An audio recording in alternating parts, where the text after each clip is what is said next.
Some of the things that I've been sewing in 2019. I started small because I didn't want to use big fabrics, big patterns, new fabrics. So I used all recycled fabrics except for this fabric here. I did purchase a bunch of them because I wanted to make bags for the family but never got around to it a couple years ago. I've been sewing for maybe 4 years. I'm getting better. I'm not fighting with instructions as much as I used to. I used to actually yell at them and go, what are you telling me to do? I'm getting better at it. So some of the bags I'm going to show you are things that I made. This is Simplicity 8331. This was one of the first ones that I did, version E. And so I had Christmas fabrics. You know how I like to recycle all my Christmas fabric. So I made this. I know, isn't it cute? I used fabric that I had. So I had to actually sew this panel onto more fabric to make it fit the size that I needed. It has plastic on the bottom that keeps the shape on the bottom. So if you actually look at it, it's totally Santa. And on the inside I had more fabric with Christmas stuff. So this is the inside. I guess you could turn it inside out.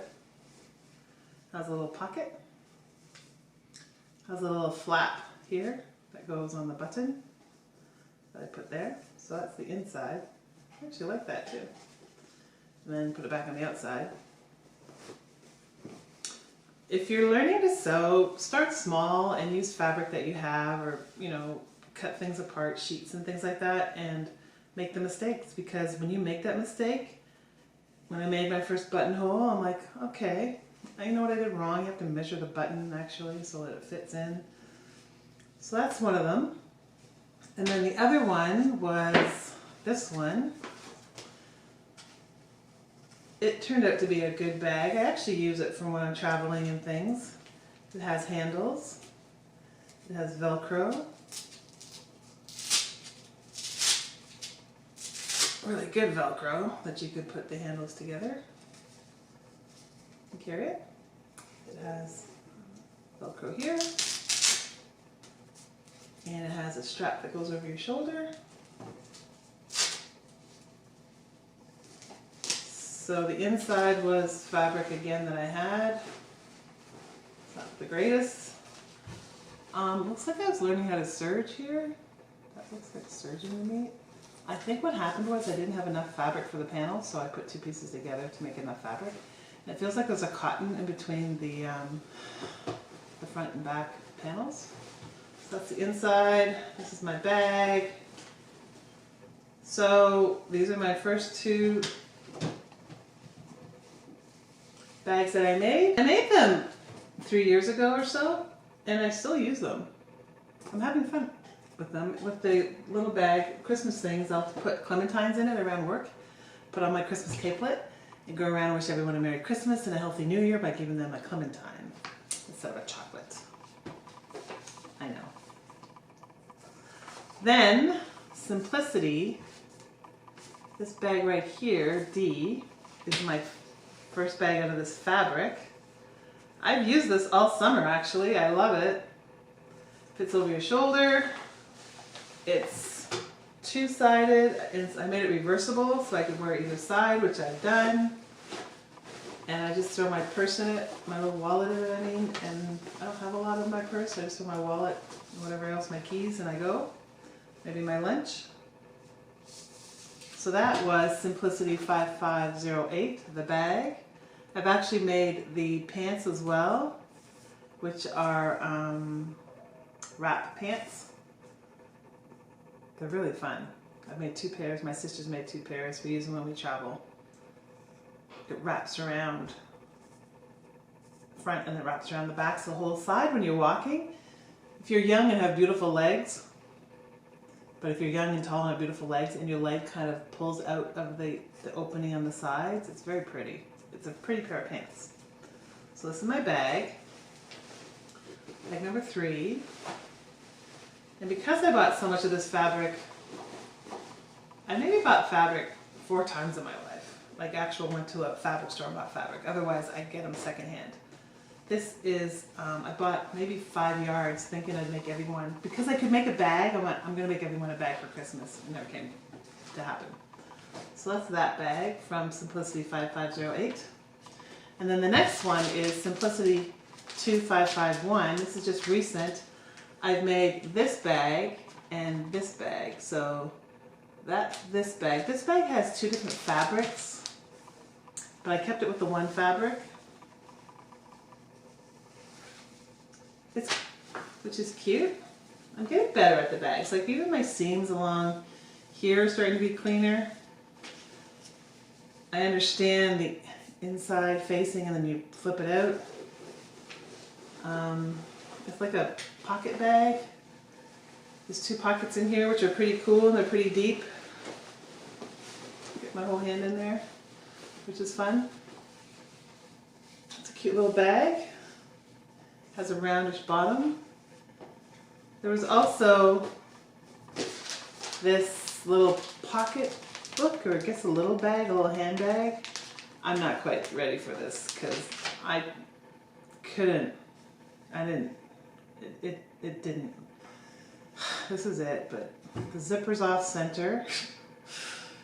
This thing, I think, is supposed to be an inside because it's sticking out.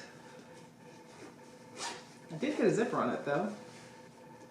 And it has two little pockets inside. I don't know if I could do it again because I think it's too delicate or too intricate or too something for me. My head can't wrap around it. Oh, I know what I did wrong too. So when you put this little piece here to the side, it really made frays. So you're supposed to put this around it, this bias tape, right? It still looks funky. I don't know. I'm not very good at that either. But anyways, I'll give it to the kids to play with. They'll have a good time with it. It'll go somewhere sometime. But I don't even think it's upside down. No. From far away it looks good, right? Can't tell any yours. Far, far away. A little farther maybe? Anyways, not so good on that one. This one turned out much better. This one. So that's this one up here. It looks bigger in the picture than I thought. And then the next one I made was this one, which I thought was cute. I like that one a lot. And that's here. It is bigger. It has a pocket on either side. The yellow fabric that I had pink thread in the machine at the time, so I just kept going. But that's the inside. But I think it turned out pretty nice. So if you're starting to learn how to sew, start small. Buy everything secondhand to begin with, because chances are you're not going to keep it, and what you want to do is learn. And when you make a mistake, just keep going. Learn that you made the mistake, learn what you do to not do it again, keep going. It's just fun. So a couple things that I picked up secondhand, speaking of which, if you go to your local Goodwill, Value Village, Salvation Army, and you start to tell them, like you just keep going up to the people again and again and say, do you have bags of zippers, bags of buttons, bags of elastics, bags of things, sewing patterns? I get my sewing patterns from them for $2. So I get some things from the 70s, 80s, 90s. The older vintage ones I get from vintage shows, but most of these, maybe 4 of them I've bought new, and then I started to think, why not go and get zippers secondhand? These are brand new, secondhand. Lots of zippers. I've bagged them by size. And here's a funny story, like you can't expect everything you buy at secondhand stores to be perfect, right? So I saw this bag of elastics, and I'm like, oh, that's really cool, it has elastics. And it has bathing suit elastic. I could absolutely use bathing suit elastic, right? And I didn't want to open this until you were with me, but when I got home, I went, yeah, look what happens to bathing suit elastic when it gets old. It turns into pieces. So I have broken plastic, which I thought was funny. Yeah, so there you go. That's bathing suit elastic, probably from the 70s. I think it's pretty funny. But I did get these other elastics, so that's pretty good. I like this one. I'm not so sure. It's pretty thin, but it's elastic. So I do enjoy going secondhand on all the stuff that I'm learning how to sew.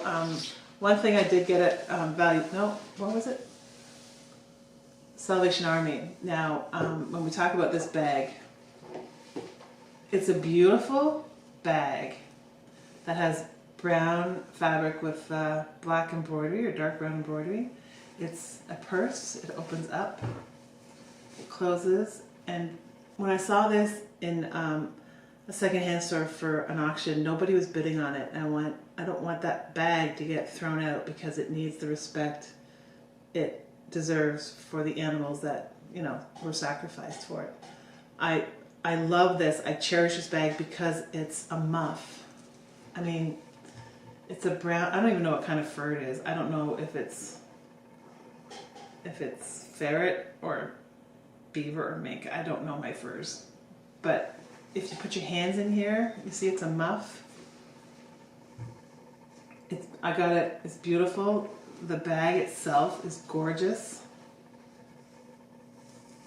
I wear it this way when I go out, and I love it this side just as much. I've used it a couple times. It's just beautiful.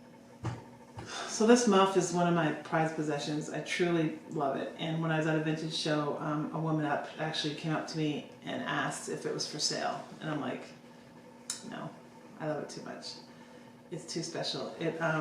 I got it for $30 and I got it dry cleaned for $65 because I didn't want to have whatever it went through, the 70s, 80s, 90s, whenever, how old it is.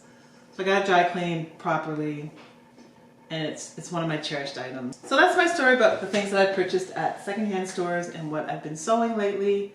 And I hope you all enjoyed my video.